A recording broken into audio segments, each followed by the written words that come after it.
y'all, I'm Anna with Always Right, and in today's little AuthorTube vlog, we're going to be looking at goals. Specifically, I'm going to be focusing on my Q1 goals progress, my Q2 goals that I'm now setting in place, and then my TBR for Q2. So spoilers, I have more books in my TBR than I have in my goals to read for Q2. Oops. But let's get into it. So with my Q1 goals, I didn't make a video that was specifically for my Q1 goals. The video was like, these are my goals for 2021. And then I just kind of did some math, went backwards. That's how I arrived at these goals. The first goal I have is writing 80 to 90,000 words. Spoilers, that didn't happen. I hit about 15, 20,000 words. The reason is February did not exist for me, basically. I literally look at the calendar and I go, where did these 28 days go? Hi, 911, I'm missing like 28 days. Yeah, I had real confidence in myself that I was going to accomplish all this writing, XYZ kind of stuff. It didn't happen. I had issues at work, I had issues in my personal life, and I had issues with like my mental health going, can't focus, cannot do right now. So there's that. My reading goal was very, very ambitious of 2 books a month. I hit 11 books, and that's with me basically not reading anything in February. So I'm very proud of those numbers. Out of the 11 books I read, I had 2 5-star reads and 2 1-star reads. The very first 5-star read I had for 2021 was Agatha Christie's And Then There Were None.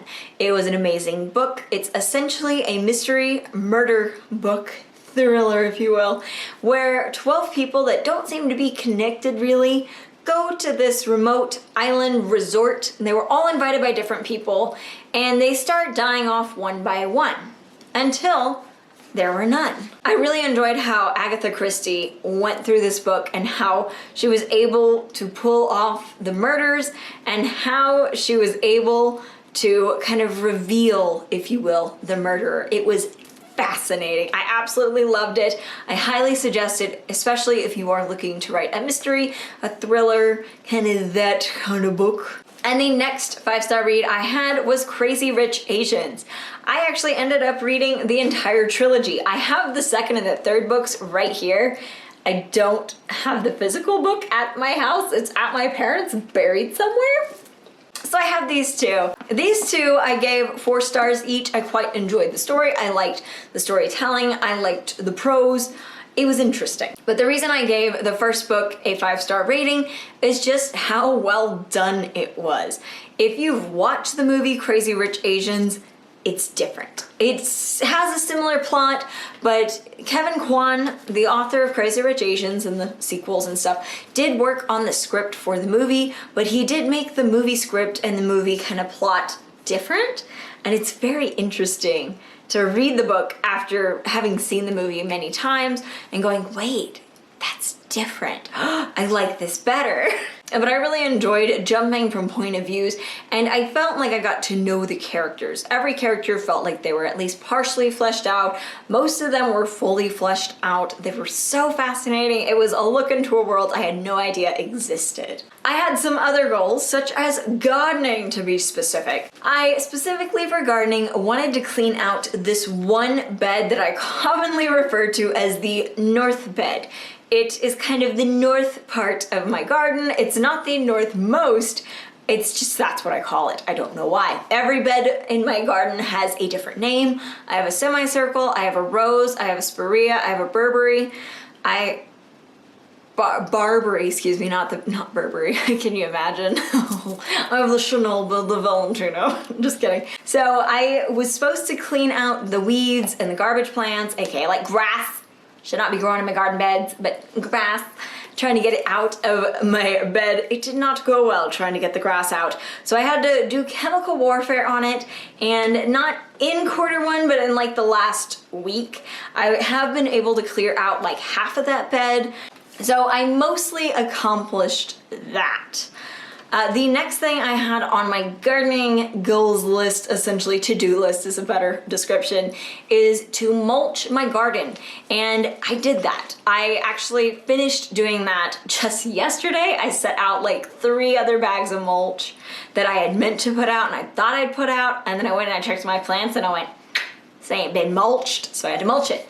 So the mulching got done. I still have enough bags for my north bed, and that's just kind of where I'm sitting right now, is just waiting for me to have the energy, probably tomorrow or probably Sunday, to go and finish the north bed. The third goal of mine was to plant my bulbs.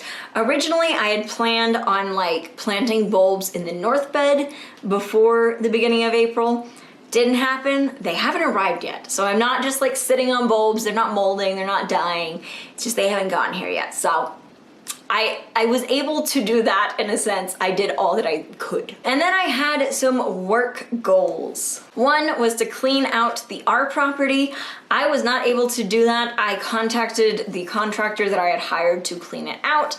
He never got back to me, and then things kind of went crazy. So I haven't done that yet, but it's not like out. It's not like, oh darn, I guess I can never do this. It's like we'll get to her. The next goal for my work was to finish removing paneling from my C property. I did that today. I just finished that today. I have spent 4 days up there this week with the contractor with like very minimal, very crappy AC, aka like a little window unit that's trying its damnedest, but it can't do that much. And it's been miserable. That's one reason this video is like, I've been tired. I've been trying to catch up on things that I was too tired to do the last few days because I've been at a property where it's like 95 degrees outside and we have a window unit. But those were my Q1 goals. Now, my Q2 goals are a little bit different from my Q1 goals. In my Q2 goals, I'm taking what I learned from Q1 and I'm adjusting the numbers. I'm adjusting the goals themselves. For writing, I don't have a word count goal. For example, one of my goals is to finish writing the first draft for Ashes. I know I can do it. It'll probably take me another 6 weeks to do, but I know I can do that. And my second goal for this quarter is to write up to like the midpoint turn in Feathers Draft 2. I'm already about 15% through the rewrite of Feathers Draft 2, so I feel like that's a very achievable goal. For my reading goals, I saw what I did in Q1. I went, I think I can best it. I now want to try to read 50 books this year instead of my like very casual 24. Yeah. So to kind of keep pace, to catch up a little even from the last quarter, this quarter I'm going to try to read 14 books, which is a lot for me. But I know that this weekend, literally tonight and tomorrow, I'm going to finish 2 books. So I think it's achievable. I think it's something that I can actually do, especially because next week I plan on finishing at least 1 book and maybe getting through half of a second. Next up is gardening, my darling. My goals for gardening is to plant the bulbs that I'll be getting in a few weeks. Those are the bulbs that are going to go mostly in like the north bed, so it's going to be really easy planting. They actually come with like a planting guide, like a little roadmap for me, so spot on. I'm excited for that. Kind of touching that a little. I want to finish my garden. What I mean by that is I just want to have everything mulched. I want to have everything pretty so that in the mornings when I go out and I look at my flowers, I'm just pulling weeds. I'm just pulling like the stray grass that decides this is a good place for me. It's not grass. It never is. Last on my gardening to-do list is to maintain my lawn. So fun fact about me, peonies, lilies, roses, petunias, begonias, irises, they don't scare me. I have no problem growing them. I love it. I'm just like, yes, plants, grass. I don't get it. It's angry. I have a few bald spots that I need to touch up, and I need to like start mowing my lawn already. I'm very upset. I've already done the front yard. It looks all right. The backyard is like a jungle. I'm starting to lose my like 3-foot tall dog in it. Kind of joking. And it's a lot, so I need to do that. But I just want to maintain my lawn. I want it to be nice. I want it to be pretty. On to the work goals for all 3 of my good properties. By July, I want to have new roofs on them, and I want them to all have new windows. Small things in life, that's all I'm asking, you know. And my 3rd work goal is to have my like aesthetic queen done, ready, on the market. I'm ready for her to enter the world as a new home to some family. Yeah, that's it for my work goals, I say casually. It's gonna be a lot considering I have 2 months to do all 3 of those things. It'll be close, we'll see. And my last goal for quarter 2 2021 is to paint this dresser I got out of one of the properties. You know, just a small thing, clean, you know, refurbish and repaint. If you're wondering what color I'm going to paint it, I will have a video in the next few weeks that's like a spring themed vlog, and it's very like vlog, it's not a lot of writing in it, but I do talk about that dresser, I show the dresser, and I pick a color at the end. It's fun. That's it for my quarter 2 goals.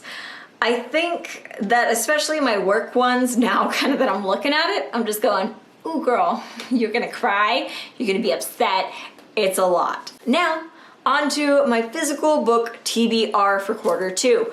I mentioned at the beginning of this video that I have more books in my TBR list for this quarter than I do like number of books I want to read. I'm pretty sure I have like 16 books in my TBR list that I have right here, and these are just the physical books. I read about half of my books via audiobook, about half of them via physical. So this might be like a next 2 quarters TBR list. Next quarter may change, you know, but here are the books that I have selected that I want to try to read, or at least start in the 2nd quarter of 2021. First up is a children's Bible. I will be finishing this tonight, so she's just on here as like an honorable mention.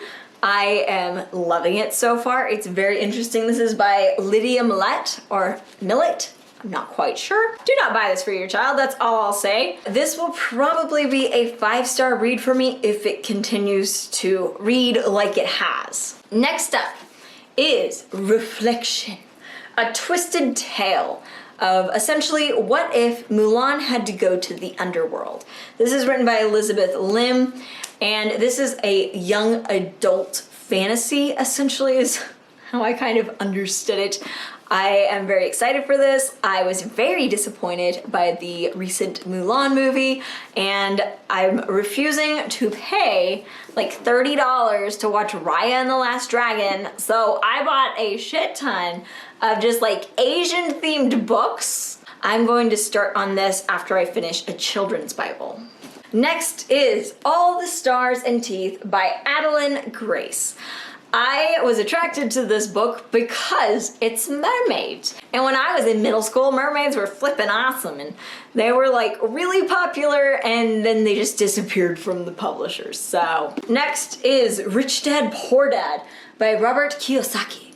Now this book is a book that my mother was very shocked I didn't have, that I didn't read before, so I bought it, and she's going pretty high up on the TBR list. I forgot to mention at the beginning of this TBR kind of video section that these books aren't really in any particular order. I'm just literally pulling them from this giant stack that I had pulled from all my shelves. Some of them came from my TBR shelf here. They will not fit there. I've tried. So we're here instead. Next is Girls of Paper and Fire by Natasha Yan. Next, and it's a much smaller book, is Max Brooks' De-Evolution. This is the guy that wrote World War Z. So this looks interesting. It's basically like a Bigfoot apocalypse book.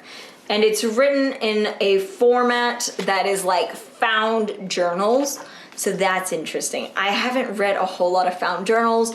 I know I have Andy Weir's The Martian back here somewhere, but I haven't even started on that one. So I thought, let's get a little thin, nice, easy book to kind of get into this style of writing. Next is The Witch's Heart by Genevieve Gornetchik? Okay. The little text up here said, men die, gods die, she lives on. It essentially, from what I could glean from the little flappy in here, is it's a lover of Loki, and that sounded interesting. I got into like a mythology kind of kick as well. Next up on the TBR is Flame in the Mist by Renee Ade. I read her The Wrath and the Dawn. I quite liked the writing style. I liked how much detail was in it. And like I said, I went through a phase where I was just buying a lot of like Asian themed literature. Next is Spin the Dawn by Elizabeth Lim. Elizabeth Lim, this is the same girl that wrote the Mulan Twisted Tale. So they were side by side. I've seen this referenced by a few people, like the Read with Cindy, but she changed her YouTube name to something with Cindy, I think. And the concept's interesting, and it's a little Mulan-ish. So I was just like, yeah, let's double up on Mulan. And this is a book that I don't know if any of y'all have heard of. It is Deathless by Catherine M. Valente. And this is a book I bought in 2013, 2014, because one of the girls in my creative writing classes was talking to the professor about this book, and so I bought it. It was published in 2011, and I have never opened it other than to put like a piece of paper in it. I don't know what that piece of paper is, but it's a bookmark.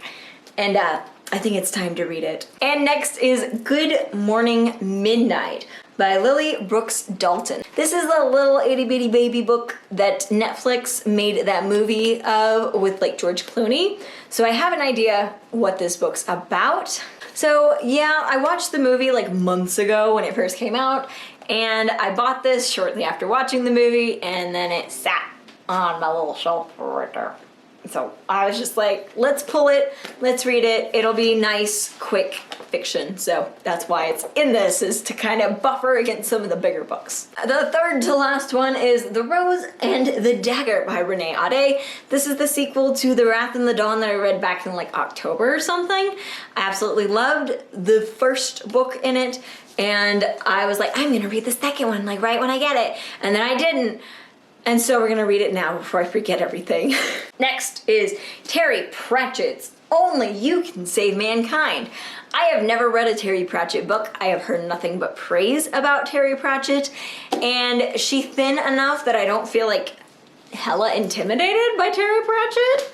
So I felt like this would be a good kind of first Terry Pratchett book. I don't know if I'm going to like it, love it, meh it, but it has never been read. I paid like $1 out of my library for it.